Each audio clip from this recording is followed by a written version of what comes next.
فذکر انما انت مذکر، پس نصیحت کیجیے، بس آپ نصیحت کرنے والے ہی ہیں۔ لست علیہم بمسیطر، آپ ان پر مسلط نہیں ہیں۔ الا من تولی وکفر، ہاں جو روگردانی کرے، وکفر اور نافرمانی کرے، فیعذبہ اللہ العذاب الاکبر، پس اللہ اس کو بہت بڑا عذاب دے گا۔ ان الینا ایابہم، بے شک ہماری طرف ہی ہے ان کا لوٹنا۔ ثم ان علینا حسابہم، پھر بے شک ہمارے ذمہ ہی ہے ان کا حساب و کتاب۔ سورۃ الغاشیہ کی آیت نمبر 21 تا آیت نمبر 26 ترجمے کے ساتھ تلاوت ہوئی ہے۔ فذکر انما انت مذکر، خطاب ہے حضور علیہ الصلوۃ والسلام، اے نبی لوگوں کو نصیحت کیجیے۔ اور ایک دوسری جگہ پہ نصیحت کے متعلق فرمایا وذکر فإن ذکریٰ تنفع المؤمنین، مومنوں کو، ایمان والوں کو، مخاطبین کو نصیحت کرتے رہا کرو، کیونکہ نصیحت فائدہ دیتی ہے۔ امر بالمعروف کی بات، کسی گناہ سے روکنے کی بات کرتے رہا کرو، کی ہوئی بات فضول نہیں جاتی، کبھی نہ کبھی سامعین کے دل و دماغ میں ضرور لگتی ہے۔ تو نصیحت کیجیے۔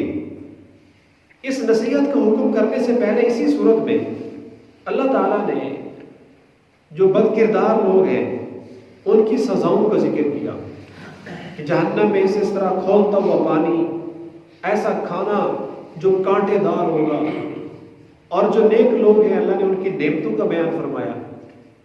تو اس سے معلوم ہوتا ہے کہ داعی جب کسی کو نصیحت کرے تو اس سے پہلے جنت کی ان کو خوشخبریاں سنائے، جنت کی نعمتوں کا تذکرہ کرے، اور جہنم اس سے لوگوں کو ڈرائے۔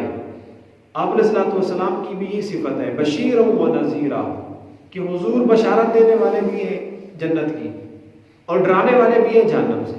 تو اللہ تعالیٰ نے پہلے یہ دونوں قسم کی باتوں کو ذکر کیا، نیکوکاروں کے لیے جنت کا بیان کیا، گناہ گاروں کے لیے جہنم میں عذاب کا تذکرہ کر کے فرمایا اب کھیتی تیار ہے، فذکر، اب ان کو نصیحت کریں، اب لوگوں کو تبلیغ کریں۔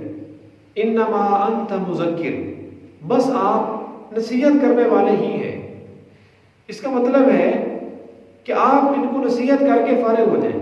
آپ علیہ الصلوۃ والسلام بہت پریشان ہوتے تھے، لوگوں کو دعوت و تبلیغ کر کے اسلام کی طرف بلاتے، توحید کی طرف بلاتے۔ جب لوگ نہ آتے تو آپ کو کڑن ہوتی تھی، غم ہوتا تھا، بہت زیادہ بے چین ہوتے تھے۔ ایک جگہ میں اللہ نے فرمایا اے نبی اتنی ٹینشن نہ لیا کرو، فلا تذهب نفسك حسرات علیہم، کہ ایسا ہی نہ ہو کہ ان کی حسرت کرتے کرتے آپ کی جان ہی نہ چلی جائے۔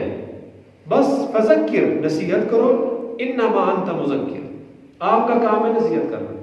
لست علیہم بمسیطر، آپ ان پر مسلط نہیں ہیں، آپ ان پر داروغے نہیں ہیں کہ آپ زبردستی ان سے بات منوائیں۔ بس آپ نصیحت کر دیں، توحید کا پیغام دے دیں، جو مانے گا تو بچ جائے گا، جو نہیں مانے گا اللہ نے آگے اس کی سزا کا ذکر کیا۔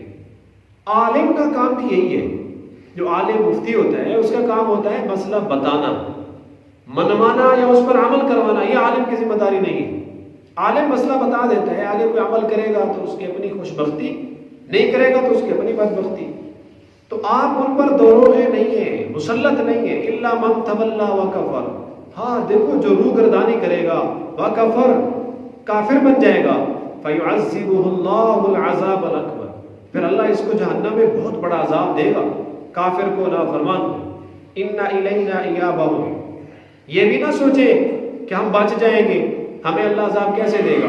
اللہ فرما رہے ہیں ان سب نے لوٹنا میری طرف ہے، انا بے شک، الینا ہمارے پاس ہوگا، ایابہم ان سب کا لوٹنا، رجوع کرنا ہماری طرف ہی ہوگا۔ ثم ان علینا حسابہم، پھر ان سب کا حساب بھی ہم نے خود لینا ہے، رتی رتی کا اللہ تعالیٰ حساب لے گا۔ اللہ تعالیٰ ہم سب کو آخرت کی فکر نصیب فرمائے۔ یہ جو آخری آیات ہے سورۃ الغاشیہ کی، منکرین نے، ملحدین نے جہاں قرآن مجید پر اور بڑے بڑے اعتراضات کیے، تو اس آیت پر بھی لوگوں نے، غیر مسلموں نے اعتراض کیے، فذکر انما انت مذکر۔ ہندو مذہب کی ایک تحریک ہے آریہ سماج، اس کا جو ایک بانی تھا دیانند سرسوتی، اس کا نام تھا دیانند سرسوتی، یہ سن 1800 کی بات ہے۔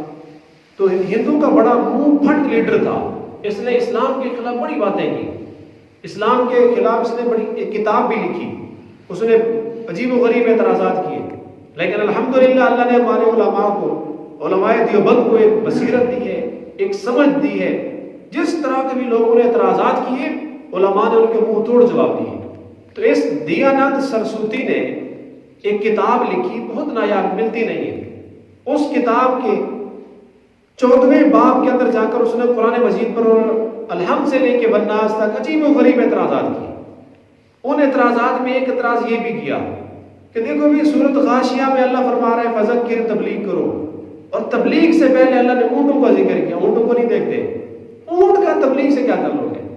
اس سے پہلے اللہ نے آسمان کا ذکر کیا، آسمان اور مبلغ کا ہے کوئی جوڑ؟ اس سے پہلے اللہ نے زمین کا تذکرہ کیا، زمین اور مبلغ کا کوئی جوڑ بنتا ہے؟ نعوذ باللہ، اس نے لکھا ہے کہ یہ ایسے لگتا ہے نعوذ باللہ کسی بدو کی لکھی ہوئی کتاب ہے، ادھر تبلیغ کا حکم اور اس سے پہلے اونٹوں کا تذکرہ ہے، کوئی جوڑ بنتا ہے؟ الحمدللہ علماء کرام نے اس کے جوابات دیے۔ منڈی بہاؤالدین کے ہمارے مفتی صاحب تھے، مفتی نعیم صاحب، ان سے ایک مرتبہ کسی نے یہی اعتراض رکھ دیا کہ حضرت وہ ہندوؤں کا جو بڑا ان کا لیڈر ہے منہ پھٹ، اس نے اس آیت پہ اعتراض کیا ہے، کہتا ہے بھئی فذکر، اس سے پہلے اونٹ کا ذکر ہے، اونٹ اور تبلیغ کا کیا آپس میں ربط ہے؟ تو مفتی نعیم صاحب نے وہاں پر جستہ ایسا بصیرت سے بھرا جواب دیا، انہوں نے فرمایا بھائی فذکر کا پیچھے ان چاروں چیزوں سے بڑا گہرا تعلق ہے، مبلغ کو ان چاروں چیزوں کے ساتھ بڑا ربط ہے۔ فرمایا جو مبلغ ہے، داعی ہے، اس آدمی کو جفا کشی میں اونٹ کی طرح ہونا چاہیے، جتنا بھی مصیبت پریشانی ہے اللہ کے راستے میں دعوت و تبلیغ دینے میں جفا کش ہو اونٹ کی طرح، اور اسی طرح اخلاق میں آسمان کی طرح بلند ہونا چاہیے، اور عقیدے اور نظریے میں ایسے مضبوط ہو جیسے پہاڑ۔ اس لیے اللہ نے پہلے پہاڑ کا تذکرہ کیا، لوٹے کی طرح نہ گھومتا رہے، کبھی کوئی عقیدہ، کبھی کوئی نظریہ، کبھی اس پارٹی کے ساتھ، کبھی اس کے ساتھ۔ تو پہاڑ کی اللہ نے مثال دی کہ دائی مبلغ عقیدے نظریے میں پہاڑ کی طرح ہو، اور اللہ نے زمین کا ذکر کیا، فرمایا دائی مبلغ میں عاجزی ایسی ہونی چاہیے جیسا کہ زمین میں فرش کے اوپر بچھی ہوئی ہے، لوگ اس کو پاؤں سے رونگتے ہیں۔ تو ان چاروں چیزوں کا مبلغ دائی کے ساتھ بڑا گہرا ربط ہے۔ اللہ تعالیٰ ہمیں ان باتوں پر عمل کی توفیق عطا فرمائے۔